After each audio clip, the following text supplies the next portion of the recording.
Okay, everyone, sorry, just started recording. These are mathematical induction problems, HSC 2014. Question 13A, there's step 1, step 2, and step 3. Now, we're looking at a different method to what's provided in the solutions for you in Project Maths for step 3. So, we're at this step, we're trying to prove that this thing here is divisible by 3. So, we've got 2 to the k plus 1 is 2 to the k times 2. I'm going to come over here and do a substitution. Did anyone try a substitution for 2 to the k? Is 3p minus that. Do you get that? 2 to the k is 3p, take away this. I'm going to try that. All right? So I've got equals. I'm trying this over here, method 1. I'll try method 1 over here. Let's just see what works. The thing is, I don't want any fancy methods that you're not going to think of later. It's got to be something that's fairly simple. Okay? So let's try this method 1. We've got, I'm going to replace 2 to the k with 3p minus, so keep the 3p here and take this thing over, minus negative 1 to the k plus 1. So that's that, plus I'm substituting from here. Look, I know some of you are probably finding this a bit yucky too, what I've done here, aren't you? Because I can just, alright, minus negative 1. This is nice. Yeah, that's a good idea. So times that by 2. Because it's 2 to the k times 2. It's 2 to the k times 2. I can already, in order to take things, I've got about 10 of them at once.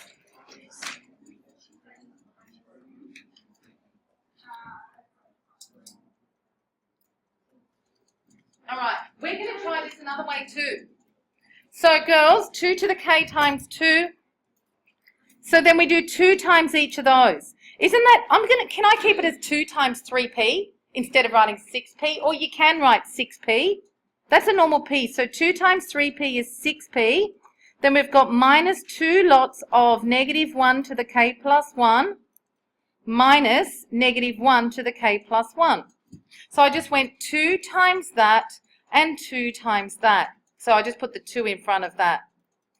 Can you see that negative 1 to the k plus 1 are like terms? What number? Isn't there a 1? There really is an invisible 1 here. No. Minus negative. Yeah, I forgot them. There. Yeah.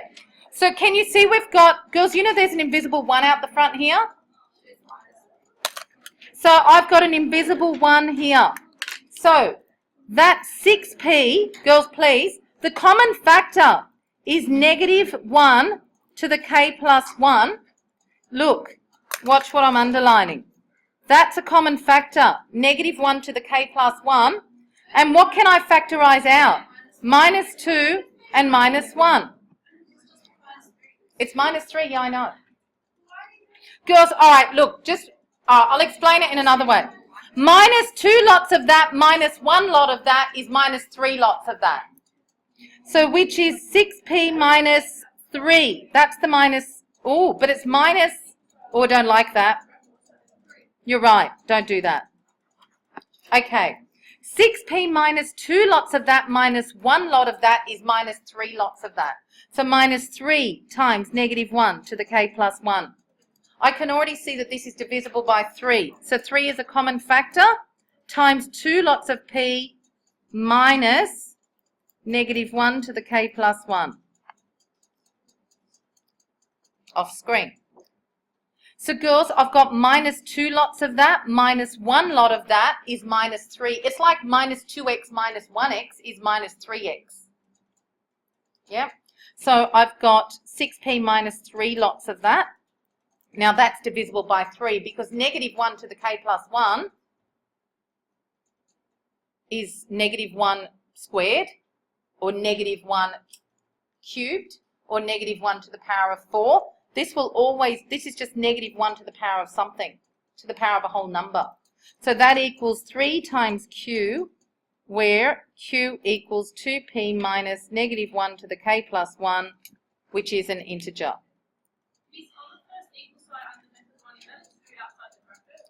That's a 2 behind the bracket, yeah. Yeah. Now that's method 1. The other substitution I could have done is here. Method 2. I'm just a bit worried here that a lot of people wouldn't have done it like this. Like they would have done negative 1 to the k plus 2. Do you want me to...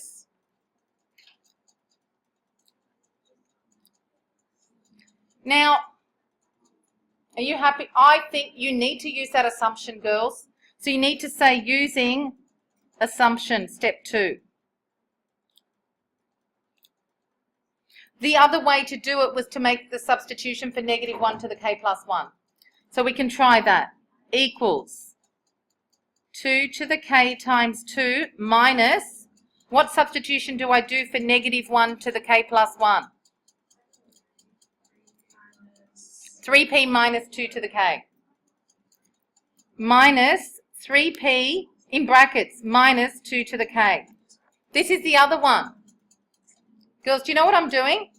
I'm coming back here and I'm substituting for negative 1 to the k plus 1 with 3p minus 2 to the k. Make sure you've got minus brackets here. Let's see if this works.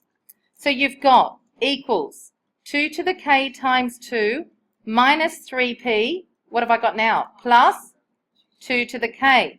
Doesn't 2 to the k mean 2 to the k times 1? So I've got 2 lots of 2 to the k plus 1 lot of 2 to the k, which is 3 lots of 2 to the k minus 3p. This is even easier. This is much better. Girls, 2 to the k times 2 means 2 lots of 2 to the k plus 1 lot of 2 to the k. It's 3 lots of 2 to the k. Got it? This is even easier. Minus 3 times p. 3 is a common factor. 2 to the k minus p. That's even easier. So girls, this is not that hard. This way is a bit tricky. This way where you're substituting the negative 1 to the k plus 1 is much easier because you're just substituting for 3p minus 2 to the k. This from the assumption. Oh, because look, just pretend that the 2 to the power of k is x, all right? Isn't this 2 times x plus x? Which is like 3 lots of x. So if you look at that 2 to the k and that 2 to the k, they're the same. So just pretend they're an x. You've got x times 2 is 2x plus 1x is 3x. So it's 3 lots of whatever that x is, which is 2 to the k. All right? So which equals 3 times q, where, etc. Q equals 2 to the k minus p, an integer. And then do your conclusion, all right? You know how to do the conclusion. If true for n equals k, then it's also true for n equals k plus 1. Since it's true for 1, then it's true for 2, 3, etc. So that's a different method. I like to stick to what I know rather than some of those fancy methods that you see there. You're not going to think of the fancy method, girls. This works. All right, next. So even though you could do that problem and understand their method, I just stick with what we know and what we've been doing, which is just to rearrange the assumption and substitute it in. Next, that 147 one. Did we do that? I think it's similar. Can I move that now? You can watch it on video. Here's another one. Anyone need it? Just take it. Or did you already do that one? Prove that 47 to the n plus 53 times 147 to the n minus 1 is divisible by 100 for n greater than or equal to 1. 2010. 7A. Girls, I've missed out a few words there, but you get the gist of the question. Okay, let's just do it how we think we might do it. See, girls, divisible by 100. Just have a look at these numbers. Shh, shh, shh. Let's look. What does 47 and 53 add up to? Just start thinking. 100. 147 is 100 plus 47. So there, just think, where can you find these hundreds somewhere? Just noting 53 and 47 will add up to 100.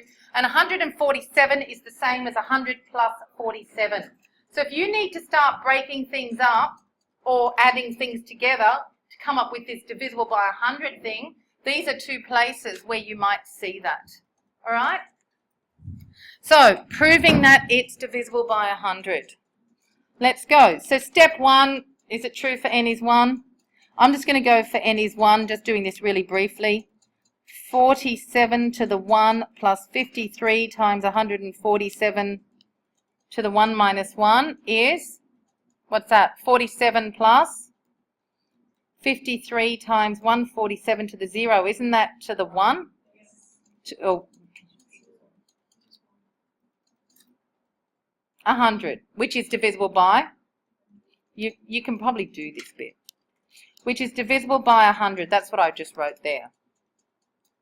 Yeah, look, divisible by 100. You know what to write. Step 2, assume true for n equals, can you just write therefore true for n equals 1? True for n equals 1, you know what to write. Assume true for n equals k.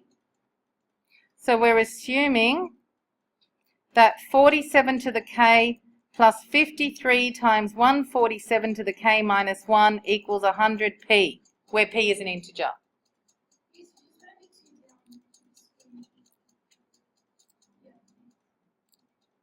Do you know what I'm supposedly writing, which is divisible by 100?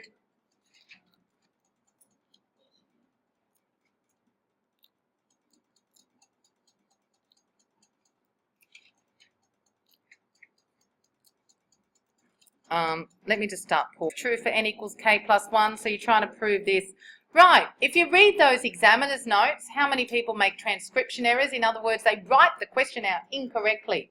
You do that, you've got no chance of proving the thing. None. So make sure you write it down properly, okay? And do not just, you need to attempt this step 3. If you don't, if you prove true for n is 1 and assume true for n is k and maybe start the proof, you might get 1 mark. All right, but yeah. All right, let's see. What do you think we can do? Look at step 2 and the possibilities of what there is to factorize. We've got a few choices of what there is to factorize.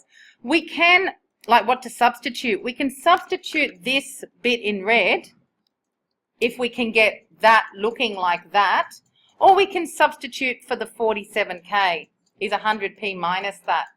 Now, depending on how you go. If you substitute for this bit, it'll probably be harder to start with, but then end up much easier at the end.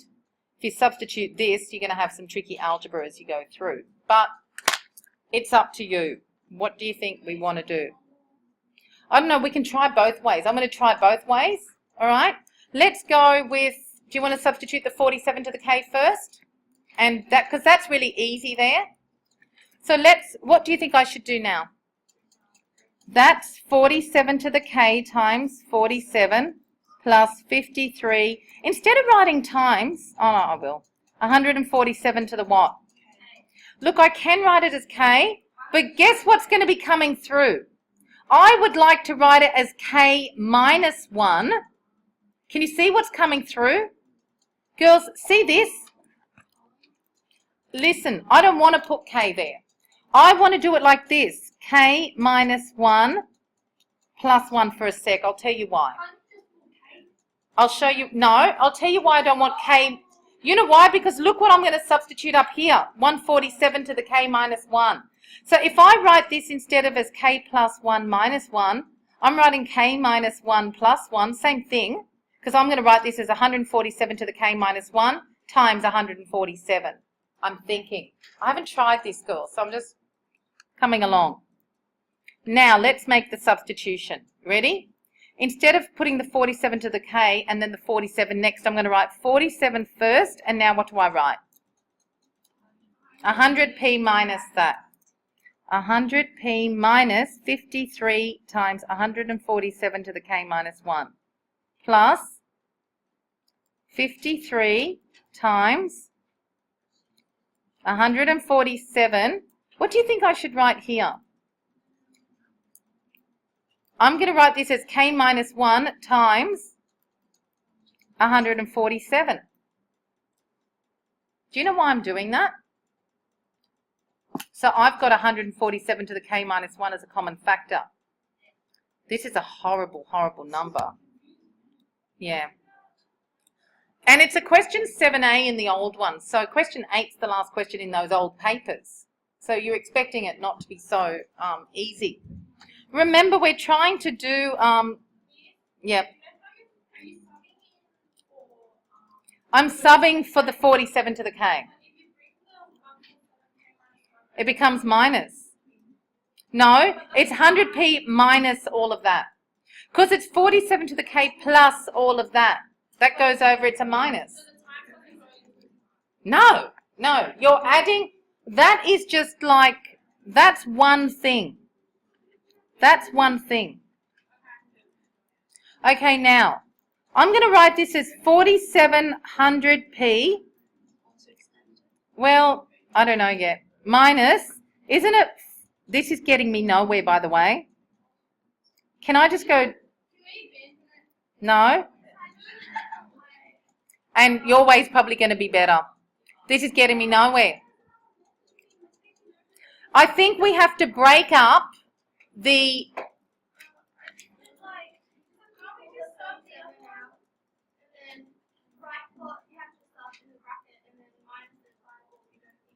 All right.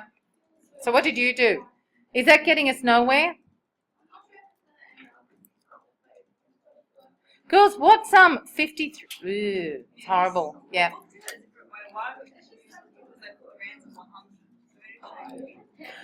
They could. Did they break the 147 up into 147? No, I don't want to look at the book. No. Of doing it. Najashri, we'll look at your way next. So, we did 47 times that minus 47 times that, but notice I just kept it 47, the dot means times, all right? Times 53 times that, plus 53 times those two, but I put the two whole numbers first and that 147 to the k minus 1 last. Then, kept that 4700p, 147 to the k minus 1 is a common factor, and then we're left with, I did the positive one first, that minus this. I went 53 times 147, take away 47 times 53. I don't like putting negatives first. And then when you do 53 times 147 and 47 times 53 and subtract them, you get 5,300. Now that is, 100 is a factor of both. So it's 100 times what? Does 100 go into this? What do you get? 47p minus 53 times 147 to the k minus 1. Now we'll look at this other one. That's, yeah, because 147 to the k minus 1 is just 147 to the power of 0, to the power of 1, to the power of 2, to the power of 3, depending on what k is. So that equals 100 times q, where q equals all that bit in brackets, an integer. Now we're going to do it another way. Girls, all you've got to do is show that it's divisible by 100. Because I had to pull, because if 100 is a factor of something, it means you can divide it by 100. What are the factors of 20? 4 and 5, for example, means that 4 is one of its factors. If that is divisible by 100, it means you can pull out 100 as a factor.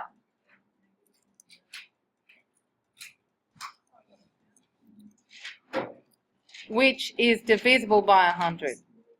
And then your conclusion, of course. If it's true for, now we're going to do this another way. I'd like to make the substitution for that yucky underlined red bit. And I think it'll be much better. If you make the substitution for this, it's much better. You'll end up with not all this junk. So we're going to do that. All right? So I'm just going to put the assumption again. Step 2, assume 47. I'm writing it down here.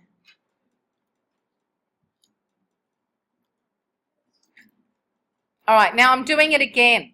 And we're trying to do step 3, 47 to the k plus 1 plus 53 times 147 to the k plus 1 minus 1. That's what we're trying to prove. So step 2 is to assume that that's 100p. Step 3 is to show that this is divisible by 100. So I'm going to do step 3 again, and we're going to do a different substitution this time. We're going to substitute for that red bit that I've just underlined. Now, how am I going to do that?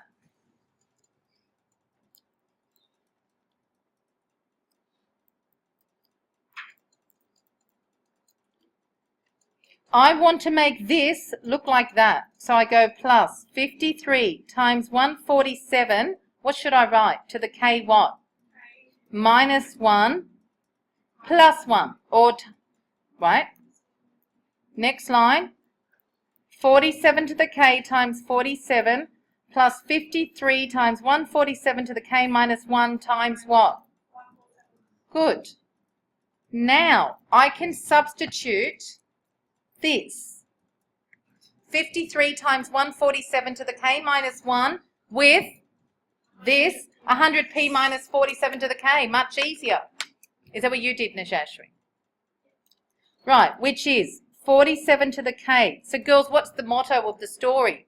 Substitute the ugly thing first. Substitute the thing that looks so bad first, and you're left with the easier things once you've done the substitution. Don't substitute the easy one. End up with the hard algebra. It's easier to substitute the yucky thing first. So we're substituting that first. Plus 47 plus, now this is 147 times whatever you're substituting. I like to write the 147 first and replacing that with 100p minus 47 to the k. And this is now using the assumption, step 2, or just write from step 2.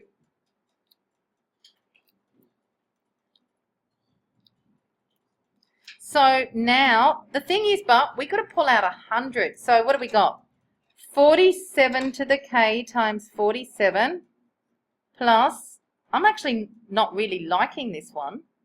What happened to, this is worse.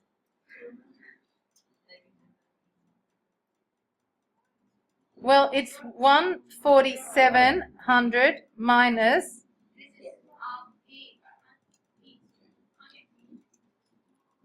oh, we've got like terms. Got it. It works. It's lovely.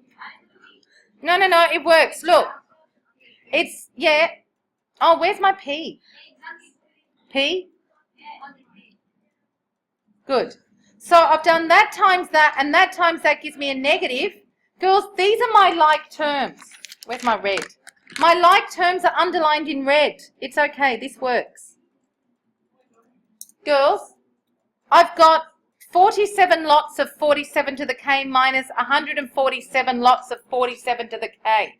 If you pretend the 47 to the k is an x, you've got 47x minus 147x, which is what? Negative 100x. So it's minus 100 times 47 to the k plus 147, 14,700p. Girls, the underlined ones are like terms if you consider 47 to the power of k like an x. 47 lots of that minus 147 lots of that. So now can you see 100 is a common factor? Equals 100 minus 47 to the power of k plus 147p. Got it? Which equals 100 times q, where q equals negative 47 to the k plus 147p, which is an integer. And therefore, divisible by 100. If it's true for n equals k, then it's also true for n equals k plus 1. Since it's true for n equals 1, then it's also true for n is 2, 3, etc. Of course.